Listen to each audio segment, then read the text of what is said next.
Ilang games na binuhat tayo ng ating kadoon nitong nakaraan kaya naman it's my time to shine. Listen, look, and listen, and learn. Siyempre gamit natin ay matinding core. Wala yan, punggok yun. Pareho lang kaming di pa nakaka-level 4 tong core nila at ang lakas ng loob mag-invade mag-isa. Ano pake ko? Oh, tangina mo. Bahala na kung sino ang UG sa ating dalawa.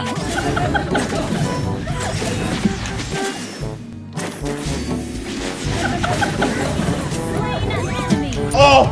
Sige! Hindi ko na pinansin ang turtle dahil hinahabol ng kalaban ng mga kakampi ko kaya nadamay tuloy ako.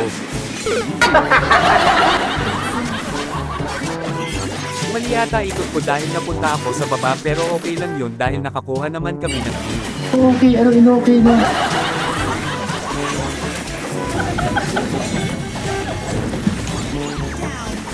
Di na ako lumayo sa pagpapark dito sa may bandang bot lane kaya madali lang kami nakapag-rescue at eto ang nangyari.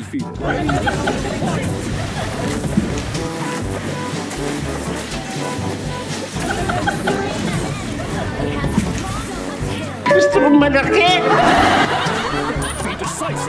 Dumaan naman kami sa mid lane at napitas namin ang range nila. Dami mong daldal naman, sige na! Sinasamahan lang ako ng aking kadoo umikot. Pagkatapos ko sa purple ay balik ulit sa baba. Kaya pa naman ni Hanabi sa top dahil mabilis lang naman siya makakapag-heal. Lagyan buhay ito.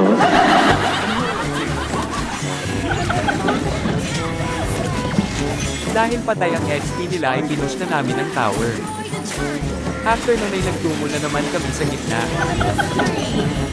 Pagkatapos ko sa purple ay tumulong na ako sa gulo. Dapat lang eh!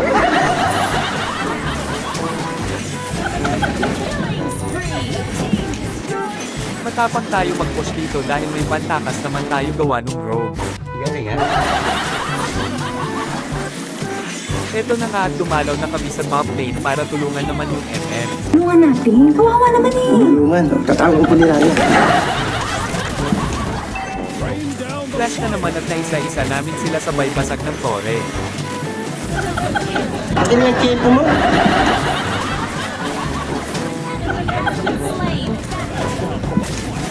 Hindi ako mapakali sa mapa kaya nasa mid na naman ako. Kukulit na naman kami.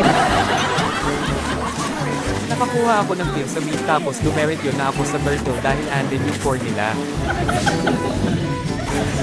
Namali pa ako ng red tree, buti nakuha ni Duo Babes ang pagong at napitas ko ang Gus Ion. Ito mo na, pinagmamayabang mo. Ayan, puro mga ilan naman palang katuturan. Pilos na namin ang mid at lumipad na nga kami ni Matilda patungong langit. Sumabot sa langit ha. Naunti-unti naman ang tore nila pati sila na isa-isang nabibigyan.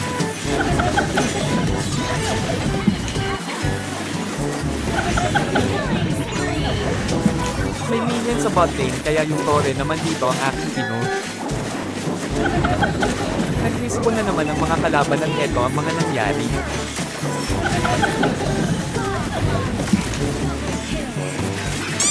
Nakaarma ka na naman, ano?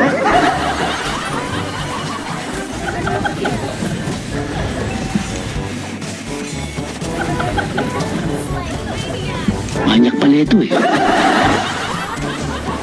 Ubus ng mga kakampi ko ang mga kalaban kaya di na naman ako nakasama sa pag-itigod sa base nila. Diyan ka na lang. Maasa pa ang mga ito dahil pagkabuhay ng kalaban ay saka naman nila tinapos ang Mobile Legends. Mga bobo!